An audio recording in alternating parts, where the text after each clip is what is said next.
Muchas gracias, queridos hermanos. Cuando algunos amigos nos llaman por teléfono, nos escriben y nos preguntan, adivinen la pregunta, ¿cómo es la iglesia en Canadá? ¿Cómo es la iglesia hispana en Toronto? ¿Cómo son las iglesias que te han tocado pastorear? Lo primero que uno dice,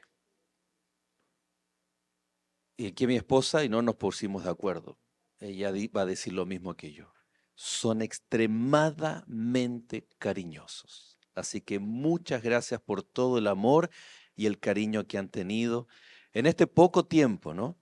Nosotros nos hemos sentido muy eh, acogidos, muy felices. Muchos de ustedes han estado preocupadísimos de nosotros. Por otro lado, lo que dice el hermano Vázquez tiene toda la razón, algo que nosotros no imaginábamos ni pensábamos. Cuando el pueblo de Dios ora suceden cosas, hermanos, y se han abierto cuando estábamos en Chile las puertas de una forma impresionante. Y cuando incluso llegamos acá, yo ya algo le he contado, en 2 días, hermanos, ya teníamos el SIN number, el tema de salud, ya teníamos nuestras cuentas corrientes, el número telefónico, todo. Y nosotros veníamos preparados para, usted sabe que eso se demora, ¿no? Ir a hacer fila en el Service Canada, levantarse a las 5 de la mañana para que uno lo pudieran atender y un día llegamos como a la 1 de la tarde y venimos a esto, adelante, pase, y en 10 minutos teníamos todo. Cómo el Señor iba abriendo. En algún momento no nos desesperamos, pero dijimos, wow, ¿cuánto cuesta encontrar una casa aquí en Toronto, ¿no? En general acá en Canadá? Y el Señor tenía una casa equidistante. Es increíble que uno pone el GPS para ir a Berry y para venir acá y es exactamente la misma cantidad de kilómetros, los mismos minutos. Entonces el Señor dice, tú eres pastor, pero de 2 iglesias, ¿sí o no? Hay 2 rediles, los 2 rediles tienen ahí cuidados del pastor. Y cuando empezamos a buscar allí a través de la página, el directorio de la conferencia, nos dimos cuenta que en Aurora, donde nosotros vivimos, no hay iglesia adventista, ni inglesa, ni portuguesa, ni de habla hispana. No escuché ningún amén. ¿Alguien entendió? El que lee entienda. Porque ahí, esta iglesia madre tiene que dar hijas, ¿sí o no? Y posiblemente, pero al estilo antiguo, ¿no? ¿Qué significa? Que hay que formar líderes, un equipo discipulador, un equipo plantador que vaya a hacer un trabajo especial con la comunidad, pero ese equipo después tiene que volver, porque no vamos a dividir para multiplicar, porque si no nuestra iglesia comienza a faltarle gente. Esos equipos van, vuelven, preparan personas, preparan allá. Así que todos los que vivan en Newmarket, Markham, Richmond Hill, Aurora, después se anotan ahí. Al menos queremos tener ya nuestro grupo pequeño en casa. ¿Ok? Con los hermanos allá, para formar un grupo, para seguir siendo de Betel, pero para plantar una nueva congregación. Ese es nuestro sueño. Si hemos venido, el Señor también es nuestro sueño personal. Por algo el Señor nos puso allí. Hermanos, buscamos casas, pero ya a esa altura era, Señor, donde sea. De primera, Cristian, ¿no? Cristian Álvarez, ustedes lo conocen. Él fue nuestro ángel que el Señor envió. Los primeros días, no, Cristian, esta no nos gusta, esta nos gusta. Ya después, hermanos, decíamos, la que sea, la que nos digan sí, nosotros. Y la verdad que es una casa muy bonita, y el Señor fue tan bueno en un lugar preciso en donde, al menos en el directorio de la conferencia, no hay presencia adventista. Así que estamos orando para que muy pronto allí también pueda haber presencia adventista. Y venimos con muchos sueños, planes y todo, y los ancianos dicen, pero pastor, díganos los planes y los sueños. Calma, de a poquito. Pero uno de los sueños, hermanos, y a mí me emociona cuando los niños ayudan a recoger la ofrenda, es un sueño de tener un templo no solo propio, hay que seguir poniéndole adjetivos. propio. Yo creo que eso es normal, es natural en esta idiosincrasia de la iglesia adventista en Canadá, de tener que rentar edificios por lo costoso que es, por lo difícil que es conseguir, y más aún aquí dentro del radio urbano. Y Dios nos ha dado una bendición que durante estos 20 años la iglesia ha reunido y vamos a tener una reunión especial, un culto especial para nosotros decir, hermanos, estamos entrando en la última etapa de nuestro sueño. Amén.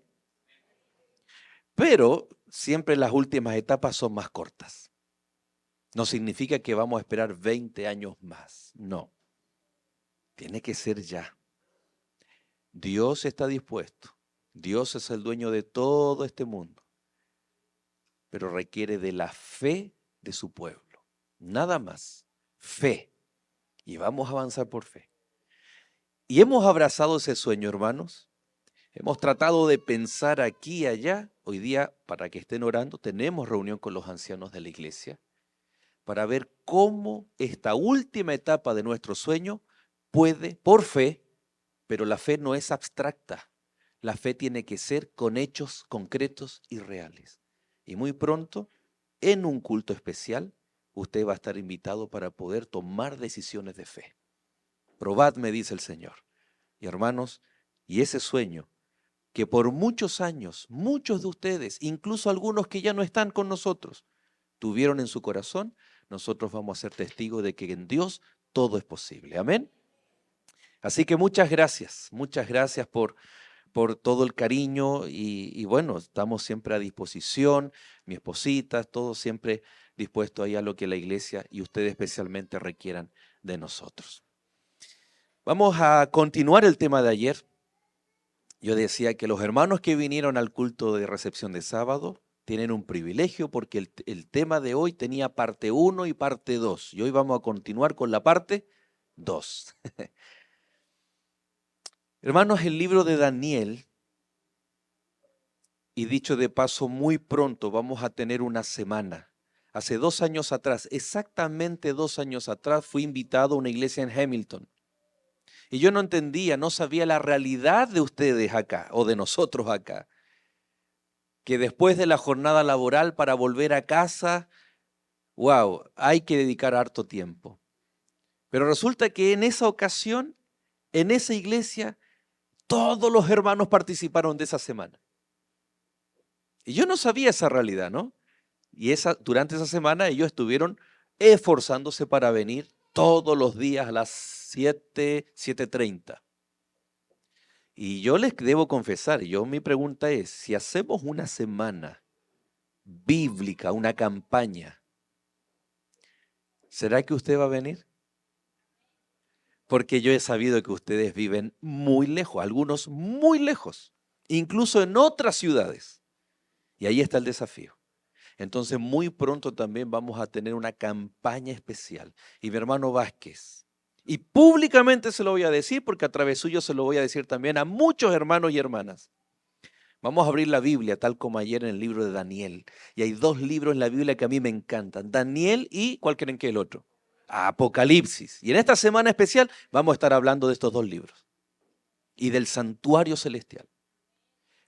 Pero, si bien todos los personajes bíblicos son importantes y especialmente los profetas que recibieron la revelación divina para escribir las escrituras,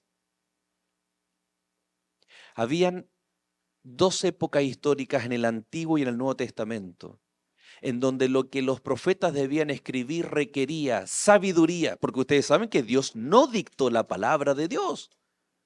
Dios la reveló y después el Espíritu Santo inspira al profeta para que con su pensamiento él pueda escribir lo que vio o lo que soñó. Y hermanos, era tan delicado, tan particular el mensaje de Daniel y Apocalipsis que el Señor requirió a 2 hombres, 2 varones. ¿Recuerdan ustedes qué edad tenían aproximadamente? 93 años de edad. Más de 90 años de edad. ¿Y qué hizo el Señor? Ah, no, porque ya están viejitos y tienen que descansar. No, ¿qué hizo el Señor?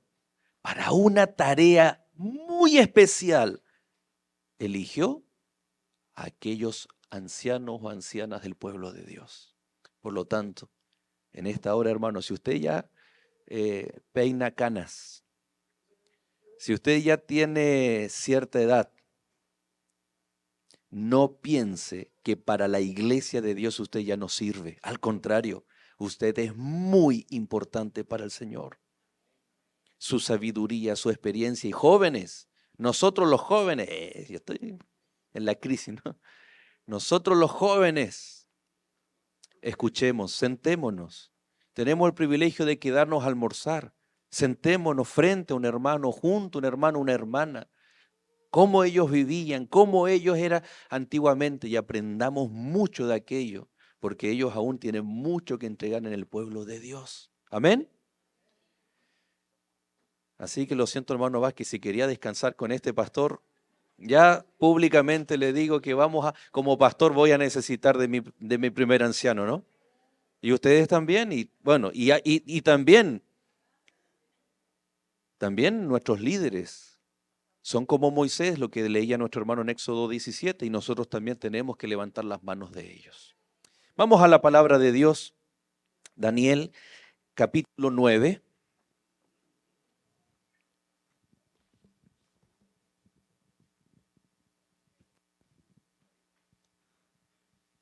Daniel capítulo 9, verso 3, dice, volví mi rostro a Dios, el Señor buscándolo en oración y ruego, en ayuno, ropas ásperas y ceniza. Usted conoce esta porción de la Biblia. En el capítulo 8, o tal vez contextualizando, Daniel ya había leído. Daniel ya sabía lo que Jeremías, especialmente el capítulo 25, la profecía decía en relación al cautiverio. ¿Cuántos años el pueblo, dice Jeremías, iba a pasar cautivo en Babilonia? 70 años. En este contexto, en el capítulo 9, ya se estaban cumpliendo esos 70 años. Y antes de que el pueblo volviera, el Señor le revela a Daniel una profecía extraordinaria que se resume en el capítulo 8, verso 14, el cual dice, y hasta 2300 tardes y mañana y el santuario será purificado.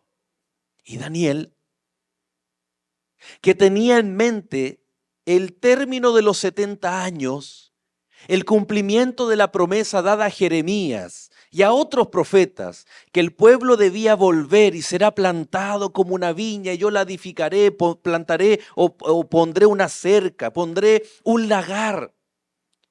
Con ese lenguaje hermoso, el Señor hablaba del retorno de los expatriados para volver a su tierra, que edifiquen sus casas, su templo, la ciudad. Y de pronto en Daniel hay un problema, porque él no entiende algo. Porque ahora está escuchando que son 2300 años, no 70. Y él pensaba que para que el santuario sea purificado o reedificado debían pasar 2300 años. Se enfermó, decayó y comenzó a orar. Y miren el verso 20. Dice que aún estaba hablando, orando y confesando mi pecado y el pecado de mi pueblo Israel, y derramaba mi ruego delante de Jehová, mi Dios, por el monte santo de mi Dios. Aquí entre líneas está el interés de Daniel. Es por el pueblo, es por la obra, es por el avance de la obra de Dios, no solamente cómo él se sentía. El verso 22 dice, me hizo... O el 21, aún estaba hablando en oración cuando el varón Gabriel vino. Verso 22, me hizo entender y habló conmigo. Verso 23, Gabriel le dice, al principio de tu ruego fue dada la orden y yo estoy aquí. Qué tremendo, hermanos. Cuando un hijo de Dios tiene una preocupación y dobla sus rodillas y ora, aquí hay una garantía. Dice que aún estaba orando. Ni aún me ponía de pie, y Daniel nos está diciendo que el cielo ya había respondido su oración. Amén. Hermanos, cuando usted se arrodille, crea que el cielo le escucha inmediatamente. Pero aquí viene una pregunta. ¿El Señor nos contesta inmediatamente?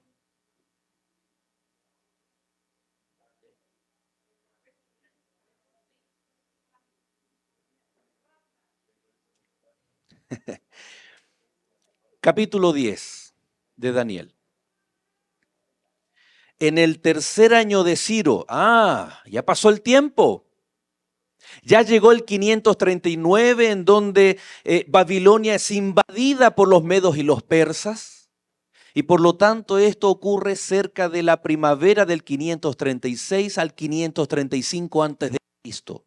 No en vano los textos bíblicos o las profecías comienzan con estos textos para ubicarnos en la historia.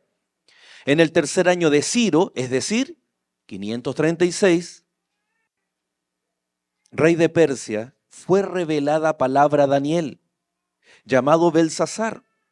La palabra era verdadera. ¿Y qué estaba ocurriendo en medio de esta revelación? Y el conflicto grande.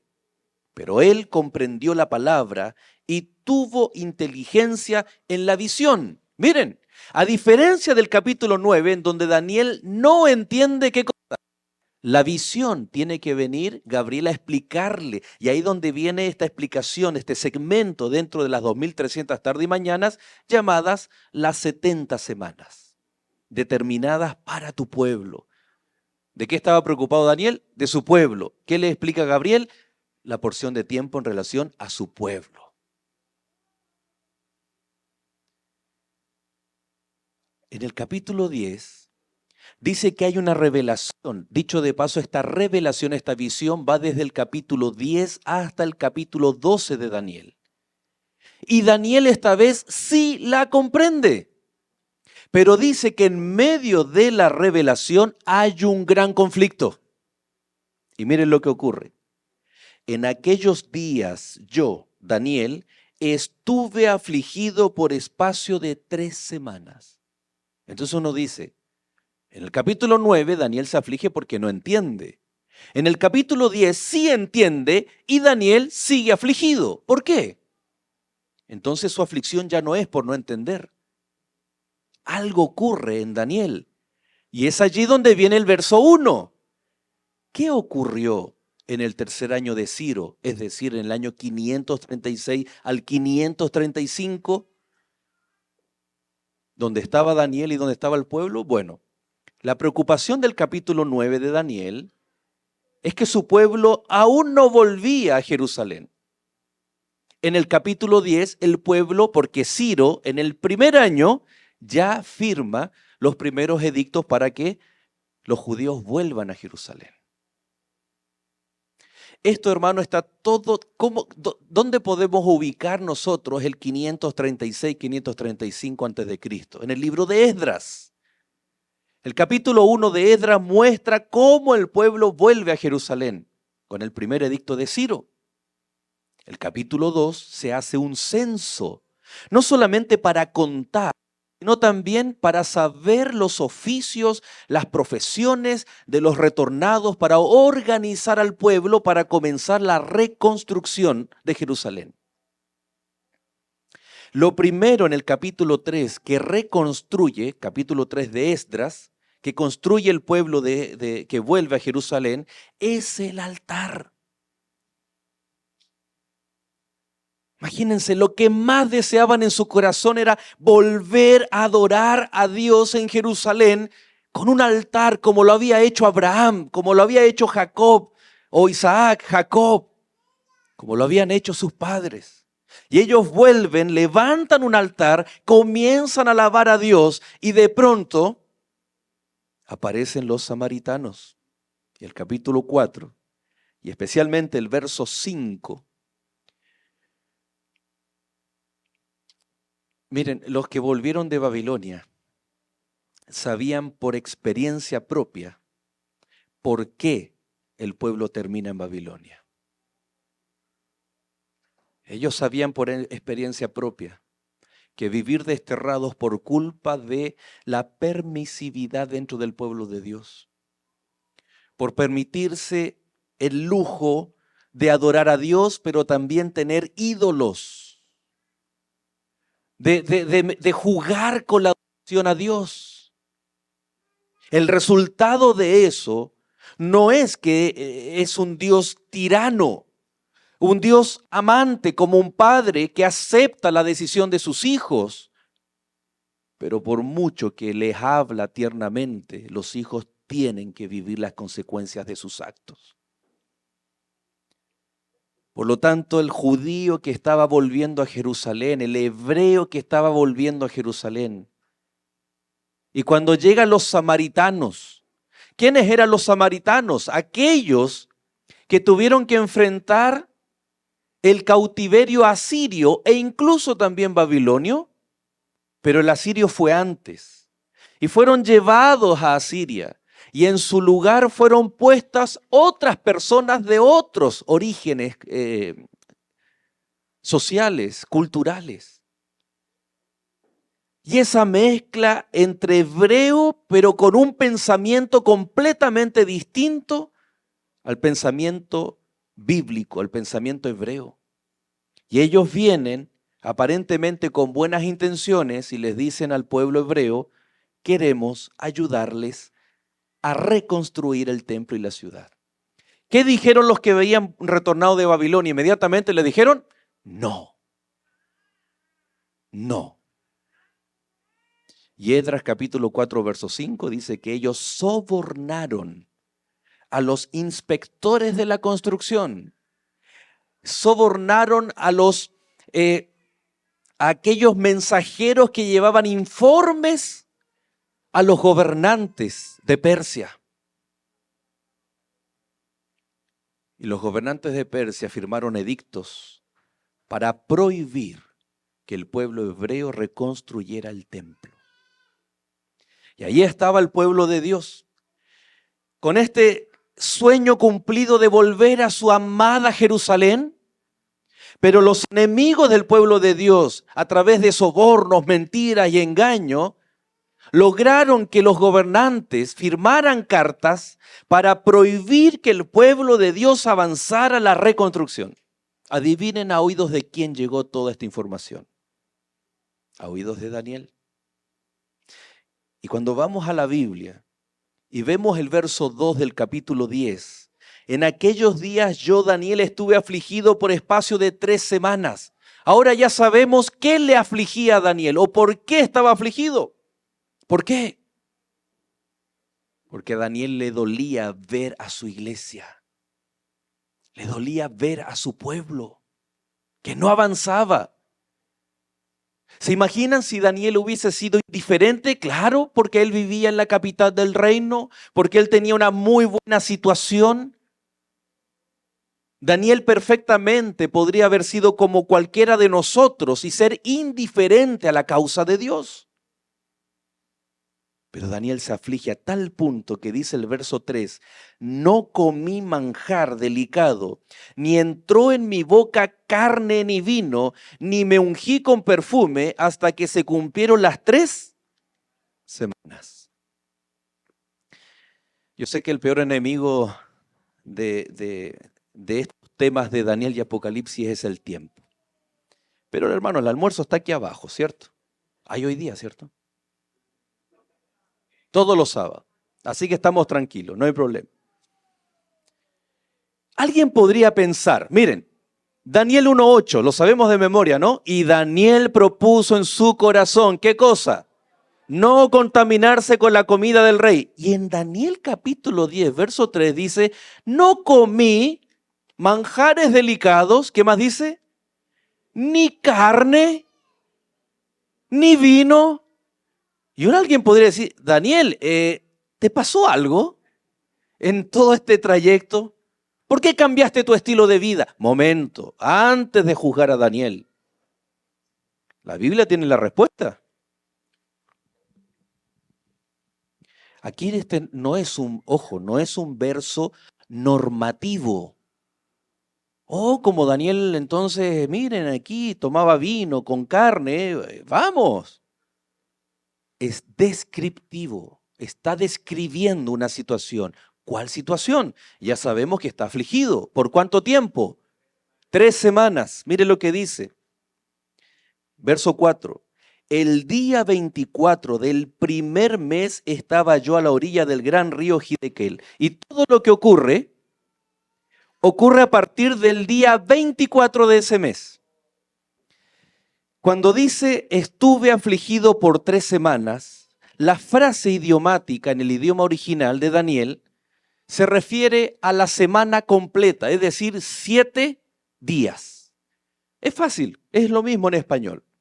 Por ejemplo, si yo le digo aquí a mi amigo, ok, nos vemos el martes, hoy día es sábado, ¿cierto? Y él me dice, ok, pastor, nos vemos la próxima semana. ¿Cuántos días hay de aquí hasta el martes? ¿Cuántos días? Ayúdeme, yo soy pastor, no soy matemático. 3, 4 días. 3, 4. Bueno, menos de 7. ¿Se entiende? Pero si yo le digo, amigo, nos vemos el próximo sábado, sí, pastor, nos vemos la próxima semana. ¿Cuántos días? ¿Se entiende que son? Se ocupan la misma frase, ¿cierto? La misma palabra, semana. La usamos para decir feliz semana, mañana, domingo, lunes, o muchas veces para decir la semana completa. En Daniel, cuando él dice estuve por 3 semanas, son 21 días. 21 días. Y él dice que era el primer mes del año, mes judío.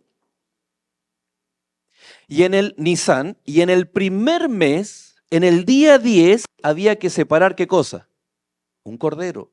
Y en el día 14 había que comer ¿qué cosa? ¿Qué había que comer? Pan sin levadura. El cordero. Cuando él dice, durante estos días en donde estuve orando, ayunando, no comí carne, ¿a qué se está refiriendo? En otras palabras, hermanos, él dice, estaba tan afligido que no pude participar de las ceremonias que evocan la Pascua al Salvador, al Mesías. Él no está diciendo, o sea, él comía carne, pero no está hablando de la cotidianeidad. Estaba tan afligido y esos manjares o esas cosas que él se refiere, si era lo que él tenía acceso, probablemente todos los días como un oficial del reino. Se abstuvo de las cosas deliciosas del diario vivir, pero incluso algo tan importante para un hebreo, participar de la Pascua. Entonces uno se pregunta, ¿cómo un problema puede llegar a afectar a una persona? Si Daniel no tuvo, no sé si no tuvo deseos, probablemente sí. Ayer veíamos un poco el perfil psicológico del sentimiento de la pérdida. Y claro, porque cuando nosotros tenemos alguna aflicción, algún problema, y de pronto hay un programa especial en la iglesia, o basta que sea día sábado y tenemos que luchar. Y Daniel tuvo que luchar, y él dice, yo no pude comer la Pascua. No pude beber ese vino sin fermento. ¿Por qué? Porque estaba afligido. Y lo que él hace, en algún otro día vamos a hablar del ayuno, la oración y todo eso, ¿no? El día 24 del primer mes estaba yo a la orilla del gran río Hiddekel. Por lo tanto, cuando él termina las 3 semanas, 21 días, en el día 24, hermanos, esto es día sábado. Cuando uno saca los cálculos, ¿cuándo cayó ese día 14? Y todos los cálculos. Y por eso Pablo, cuando llega a Filipos, pregunta, ¿hay alguna sinagoga, algún lugar donde se alabe a Dios? Y los moradores de Filipos le dicen, no, aquí no hay nada de eso. Ah, pero hay unas mujeres que ¿dónde se reunían, hermanos, para alabar al nombre del Señor? ¿Se reunían? En el río. Cuando no había dónde adorar, el pueblo de Dios acude al río. Y los pescadores decimos, amén. Y van al río. Y en Persia, en la capital del... Daniel y sus amigos probablemente no tenían un lugar para adorar. Y el día de reposo ellos acudían al río. Y esta escena, esta revelación está ocurriendo un día sábado. Un viejito en un día sábado. ¿Qué pasa siglos posteriores? En una isla llamado Patmos. ¿Quién estaba ahí? Otro viejito. ¿En qué día de la semana? Un día sábado. Así que, querido hermano, aunque nos duelan los huesitos, ¿no? Usted es muy importante para el pueblo de Dios en el día sábado. Y la iglesia también tiene que estar pendiente de nuestros ancianitos domingo, lunes, martes, miércoles, jueves, todos los días. Entonces estaba en el día 24, que era día sábado, y dice, y alcé mis ojos y miré y vi a un varón vestido de lino y ceñida su cintura con oro de Ufaz. Hermano, ponga atención a la descripción de este varón. Su cuerpo era como de berilo, su rostro parecía un relámpago, sus ojos como antorchas de fuego, sus brazos y sus pies como de color de bronce bruñido, y el sonido de sus palabras como el estruendo de una multitud. ¿Qué dijo Juan, hermanos, cuando él ve a Cristo Jesús? Lo mismo. Claro, como Juan está escuchando las olas que reventaban en esa rocosa isla, como el estruendo de muchas aguas. Y aquí está Daniel en un río y ve, hermanos, a Cristo Jesús. Ve la revelación de nuestro Señor Jesucristo. Verso 8. Quedé pues yo solo ante esta gran visión. ¿Por qué? El verso 7 dice que los hombres que estaban con él no pudieron ver, pero sí escucharon, salieron corriendo espantados. Quedé solo ante esta gran visión, pero no quedaron fuerzas en mí. Antes bien mis fuerzas se cambiaron en desfallecimiento, pues me abandonaron totalmente. Claro, si ya estaba débil por la angustia, por el ayuno, ahora cuando ve la magnificencia, ¿qué es el hombre? ¿Qué somos nosotros delante de Cristo Jesús? Y muchas veces, disculpen hermanos, pero ofendemos a Cristo Jesús con nuestro estilo de vida, cómo vestimos, cómo lo adoramos. Y aquí Daniel dice que él queda la poca fuerza que tenía. Al estar delante del Rey de Reyes y Señor de Señores, todo su organismo, toda su vida se vio afectada. Y muchas veces venimos acá y nos vamos y es como que si nada aquí ha pasado. Pero aquí estamos hoy delante del mismo Ser Todopoderoso. El que nuestros ojos físicos no lo vean no significa que no está acá. Todo lo contrario. Requiere de fe. Y es allí cuando nuestra fe, nuestra confianza aumenta. Unos arrancaron de miedo los amigos de Daniel, los acompañantes de Daniel. Y Daniel queda ahí expuesto con sus debilidades, queda expuesto con sus flaquezas. Pero oí, verso 9, el sonido de sus palabras, y al oír el sonido de sus palabras, caí sobre mi rostro en un profundo sueño, con mi rostro en tierra. ¿Qué fue que vio? ¿A quién vio? Con certeza. ¿A quién vio? A Jesús. Pero mira el verso 10. Y una mano me tocó e hizo que me pusiera sobre mis rodillas y sobre las palmas de mis manos. Y me dijo, Daniel, varón muy amado, está atento a las palabras que he de decirte y ponte en pie porque a ti he sido enviado ahora. Mientras hablaba esto conmigo, me puse en pie temblando. Daniel ve a Cristo Jesús. Cae desmayado, sus fuerzas ya no quedan. Y de pronto siente un toque. La pregunta es, hermanos, ¿quién toca a Daniel? ¿Quién toca a Daniel? ¿Saben por qué no se especifica quién es? Porque Daniel ya lo conoce. ¿Quién es? en el capítulo 9, Daniel sí tiene que explicar, cuando después escribe, inspirado por el Espíritu Santo, y vino a mí el ángel, ¿qué dice? Gabriel. En el capítulo 10 no es necesario que él especifique quién vino a él. ¿Por qué? Porque ya lo conoce. Porque este acto amoroso de venir y estar contigo ya es normal y habitual para Daniel. Quien toca a Daniel, así como el ángel que va y toca a Elías y lo despierta, lo alimenta, le da agua, le dice descansa y después lo vuelve a despertar para decirle largo camino te resta, ve y anda. El toque del cielo, pero esta vez en el caso de Daniel es hecho por Gabriel.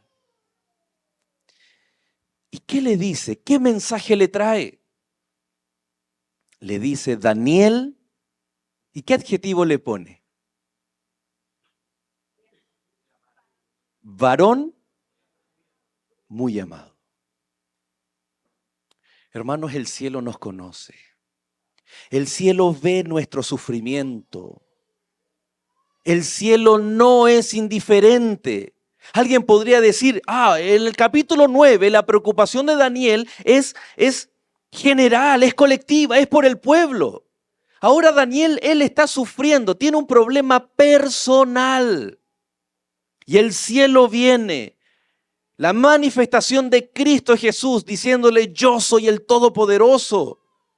Y viene después el ángel Gabriel, lo toca, lo despierta. Y él como medio inconsciente abre sus ojos y ve a este ser de luz. Y antes de cualquier instrucción, hermanos, el cielo le recuerda a Daniel, porque los problemas, las aflicciones, tus problemas, hermanos, mis problemas, nos obstaculizan avanzar en la obra de Dios. Los problemas nos estancan en nuestra vida espiritual, porque ya no podemos avanzar en oración, en estudio de la Biblia, en comunión, porque el problema a mí me frena. Y el cielo lo sabe. Y Gabriel viene y le dice a Daniel, Daniel, el Padre te ama. Cristo Jesús, el Todopoderoso Creador del universo, te ama. El Espíritu Santo te ama. Aquí estoy yo. Y adivinen qué le dijo Gabriel. Y yo te amo. No pierdas tus fuerzas. Ánimo. No se trata de que si el problema se soluciona, hay felicidad. No, hermano, el problema aún continuaba. Y aún en medio de la aflicción, aún a pesar de que el problema persista, nunca tú debes perder de que Dios te ama. Nunca. Porque es lo que el enemigo quiere, que no nos sintamos amados por Dios, que nos sintamos indignos, que no somos dignos del perdón de Dios, que no somos dignos de estar acá. No, el cielo hoy nos dice, te amo. No importa lo que hayas hecho, no importa quién eres, pero estás aquí. Y aunque tus fuerzas ya no estén, aunque ya no tengas ganas de continuar, el cielo nos dice, hermanos, ánimo, porque lo primero es que el cielo nos ama. Eso significa varón muy amado. Eso significa. ¿Y qué continúa? Y yo me imagino a Daniel escuchando esas palabras, brotando de sus ojos lágrimas, unas lágrimas que desahogan la angustia, que lavan el alma, pero que a la vez reflejan la felicidad, hermanos, cuando los hijos de Dios saben que el cielo nos ama, que hay perdón, que hay redención.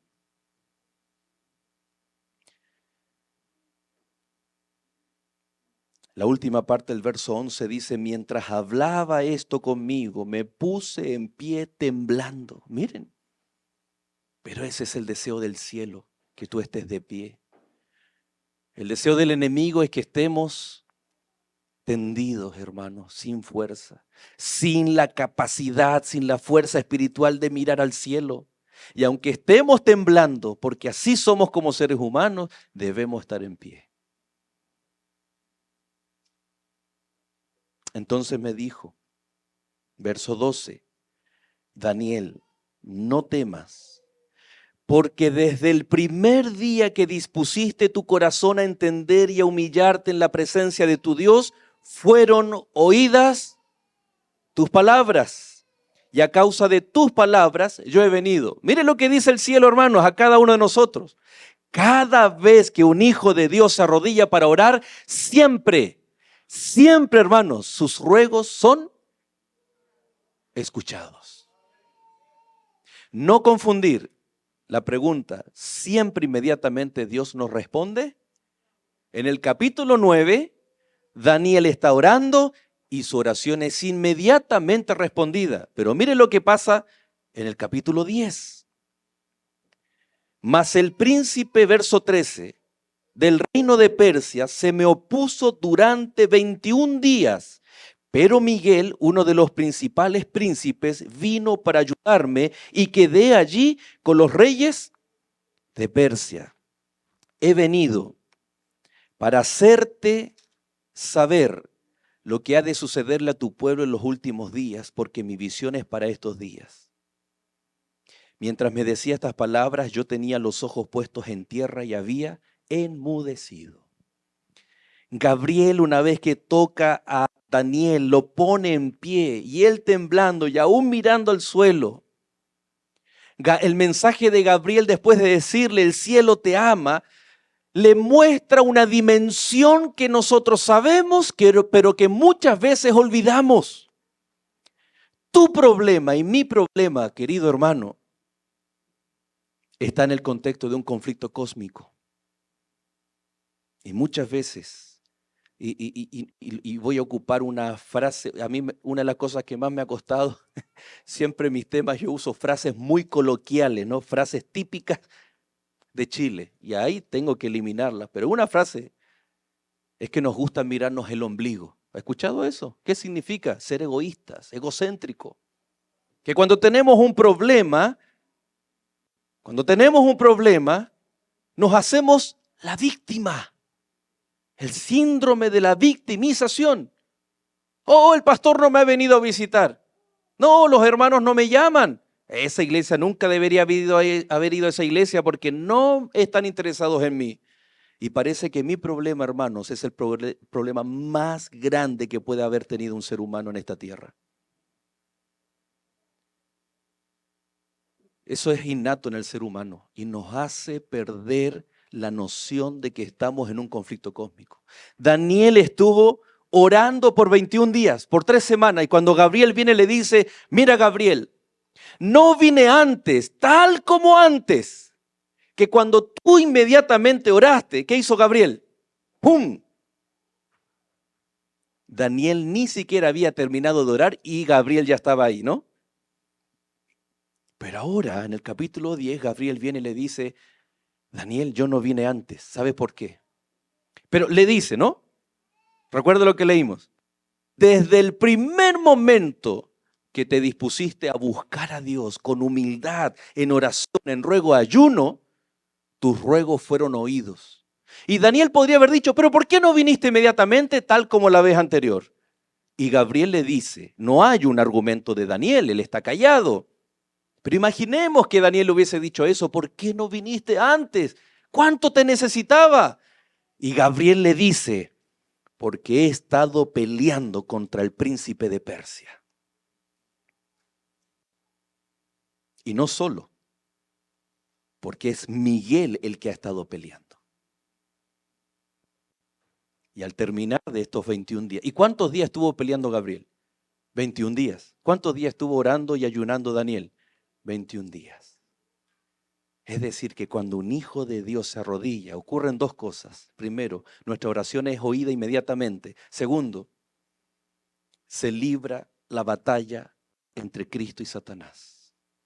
El nombre Miguel significa ¿quién es igual a Dios? Y es usado para Cristo Jesús únicamente cuando Él pelea en favor de su pueblo. Daniel capítulo 12. Y hubo tiempo de angustia, el cual nunca hubo en esta tierra.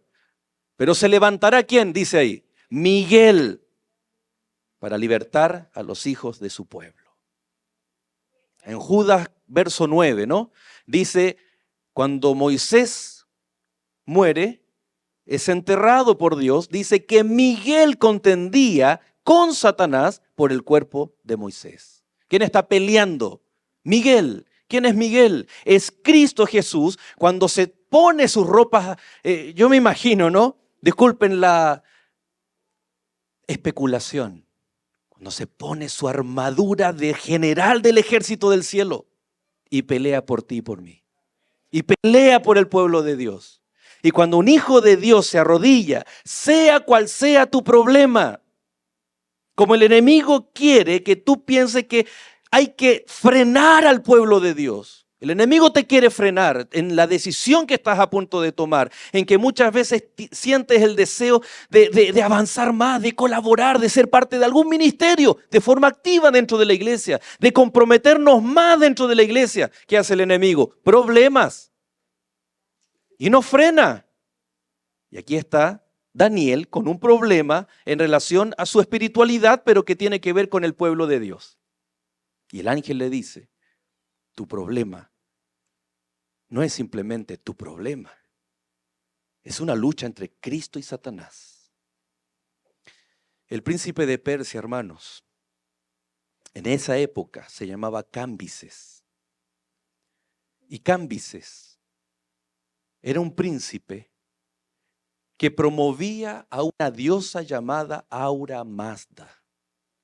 Y la religión de Aura Mazda era el zoroastrismo. Lo más contrario a los principios bíblicos de adoración a un solo Dios, Señor y Creador de este mundo. Politeísmo, todo. Y adivinen, era la misma persona que había firmado las cartas a los samaritanos para que el pueblo de Dios no terminara de reconstruir el templo, para que no hubiesen sacrificios en Jerusalén. Pregunto, ¿quién estaba detrás del príncipe de Persia? Esto no es simplemente una guerra de tronos como hubo una serie muy famosa, ¿no? Esto tiene que ver, hermanos, con un conflicto cósmico. Y tal como lo hace Apocalipsis, en un lenguaje simbólico, ocupa el título del príncipe de Persia, que literalmente se llegó a ser un enemigo del pueblo de Dios, pero que está representando al enemigo de Cristo Jesús, a Satanás. Cuando Daniel escucha eso, hermanos, Daniel lo sabía, él había visto la visión de los reinos, las bestias y todo, pero cuán necesario muchas veces es recordarlo. Continúa el relato y dice, verso 16, pero uno con semejanza de hijo de hombre tocó mis labios. Gabriel no tiene semejanza de hombre. Y cuando a Cristo Jesús muchas veces lo nombraron proféticamente el título mesiánico hijo de hombre, era un título solamente para el Mesías. Y Daniel describe ahora, dice, pero uno. ¿Por qué él no lo dice abiertamente? Porque probablemente seguía con su rostro en tierra, sus ojos llenos de lágrimas. Pero uno con semejanza de hijo de hombre tocó mis labios. Entonces abrí la boca y hablé y dije al que estaba delante de mí. Miren, él nunca, Gabriel, le dice Señor. Pero ahora a este personaje le dice, Señor mío. Con la visión me han sobrevenido dolores y no me quedan fuerzas. ¿Cómo pues podrá el siervo de mi Señor hablar con mi Señor? Porque al instante me faltaron las fuerzas y no me quedó aliento. Y aquel que tenía semejanza de hombre me tocó otra vez, me fortaleció y me dijo, muy amado, no temas, la paz sea contigo, esfuérzate y cobra aliento. Y mientras él me hablaba, recobré las fuerzas y dije, hable mi Señor porque me has fortalecido. Y él me dijo, ¿sabes por qué he venido a ti? Bueno, hasta el verso 19, hermanos. Quien visita a Daniel es el mismo Señor Jesús, el Hijo del Hombre, el que tiene semejanza de hombre. Y que por alguna razón, a diferencia de con Gabriel, ahora Daniel siente la necesidad de hablarle, pero no puede porque no tiene fuerzas. Qué tremendo, hermanos. Cuando muchas veces nosotros estamos ante la presencia de Dios y es más importante otra actividad, salir rápido del templo, o que nos molesta esto o esto otro. Y cuando Daniel siente el toque, su debilidad humana se ve contrastada con la omnipotencia del Creador del universo. ¿Cómo voy a poder hablar si no tengo fuerzas? Y viene Cristo Jesús y lo vuelve a tocar nuevamente. Y lo toca. Y ahora Daniel le dice, Señor, heme aquí. Aquí estoy, con problemas, preocupado, angustiado. Y el Señor se presenta a aquel que le interesa la obra de Dios. Aquel que quiere, a pesar de su edad, continuar sirviendo a Dios y a su iglesia, a su pueblo. Y el Señor se presenta delante de aquel que necesitaba nuevamente que le dijeran que era muy amado. Pero esta vez se lo dijo el mismo Señor que daría su vida por Daniel y por todos nosotros. ¿Se imaginan aquel momento cuando Cristo nos abrace en el cielo, nos dé la bienvenida? Y lo primero, yo creo, o yo quiero, no sé si creo, yo quiero que lo primero que me diga el Señor es lo que mi esposa me dice todos los días, pero multiplicado por 1.000.000 de veces más. ¿Qué es? ¿Qué es lo que usted quiere que el Señor le diga? Un abrazo, te amo. Nada más, te amo. Pero hermano, gloria a Dios que cuando usted se arrodilla, el Señor le dice a su oído, te amo. ¿Ese es tu problema? Pedimos muchas veces, Señor, soluciónalo rápidamente, que no me gusta sufrir. Y muchas veces pedimos y nos olvidamos de escuchar tiernamente en nuestros oídos la palabra, te amo. Y el Señor toca a Daniel y le dice, te amo. Y en el capítulo 11 y 12 usted puede ver por qué era importante que Daniel estuviera bien. Porque él tenía una misión. Y así, de la misma forma, hoy usted y yo tenemos sueños, pero son misión para el Señor. Y esa misión de la iglesia, del pueblo remanente en el tiempo final, muchas veces se ve obstaculizada, hermanos, no por enemigos extraños de afuera, sino nuestros primeros o nuestros más importantes enemigos son nuestras propias pruebas y dificultades. Porque nos detienen. Y nos olvidamos de buscar al Señor por 3 semanas. Yo no sé cuánto tiempo usted está orando por esa situación que usted está pensando y tiene en mente durante todo este momento que hemos leído las Escrituras. Tal vez un par de días,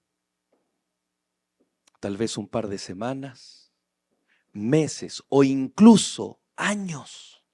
Tal vez tú estás orando por tu mamá, por tu papá, para que acepten a Cristo Jesús. O tal vez usted, querida hermana, está orando por su esposo que hoy no está aquí. ¿Cuántos años llevamos orando?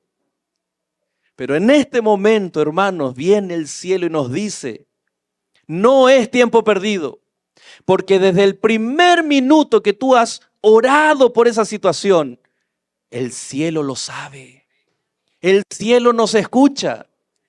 Y si has pensado en algún momento que el cielo no te responde, la palabra de Dios nos dice sí. Probablemente han pasado años, semanas, días, no lo sé, pero durante todo ese tiempo, queridos, ¿qué ha ocurrido? Cristo está peleando por nosotros. Y en esta batalla, hermanos, Cristo es el vencedor. El enemigo está derrotado. Pero el Señor requiere que nosotros confiemos, avancemos. Y si aquí, querido amigo, y tú que has venido por primera vez, Yo no sé cómo es, nací en un hogar cristiano como muchos de aquí. ¿Cómo es ir por primera vez a una iglesia? Tal vez no es fácil, pero gloria a Dios que estás acá. Porque el enemigo tal vez quiso frenarte por muchas cosas, pero estás acá. Y probablemente hayan situaciones en tu vida, en tu corazón. Nosotros hoy queremos orar por ti. Y mientras tú también estás orando, cuando tú oras, hay una pelea, una lucha entre el bien y el mal. Y siempre Cristo es el vencedor. Nosotros debemos confiar. Nosotros debemos avanzar. Nosotros debemos continuar viniendo, estando comprometidos. Que nada nos detenga, a pesar de aquello que estamos viviendo. Eso es comprender el conflicto entre el bien y el mal. Muchas veces hablamos de él, lo estamos estudiando durante todo este trimestre. Pero ¿qué pasa cuando ocurre en mi vida? Hermanos, Daniel no tenía fuerzas, pero el cielo le renovó sus fuerzas para cumplir la misión que él tenía. Aquí está nuestra iglesia, nuestra amada iglesia de Betel. Y nuestros amigos que nos están mirando, todos tenemos un propósito en el pueblo de Dios. Todos. No te puedes detener, no te puedes frenar. Un problema, una dificultad existente, dejémosela en las manos del Señor para que Él pelee. Nosotros sirvamos al Señor, sirvamos a nuestro prójimo, involucrémonos en la causa de Dios, para que así como nuestros amigos hoy nos acompañan, nosotros también, ellos son un ejemplo, hermanos, de que aún en medio de toda esta cultura en donde vivimos, hay necesidad espiritual.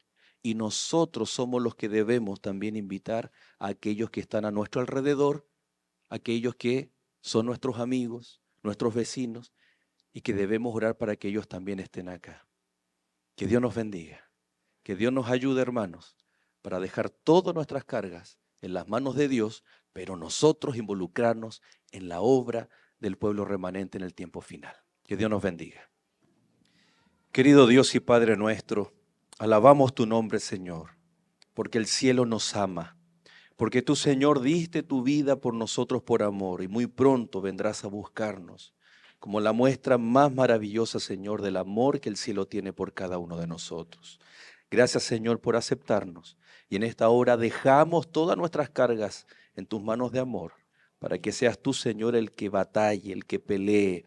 Y gracias porque tú eres victorioso. Gracias, Señor, porque tú has vencido el pecado. Y en esta hora, Señor, confiando en ti, dejamos nuestras vidas en tus manos de amor y lo hacemos confiando y agradecidos, pues lo hacemos en el nombre poderoso de Jesús. Amén, Señor.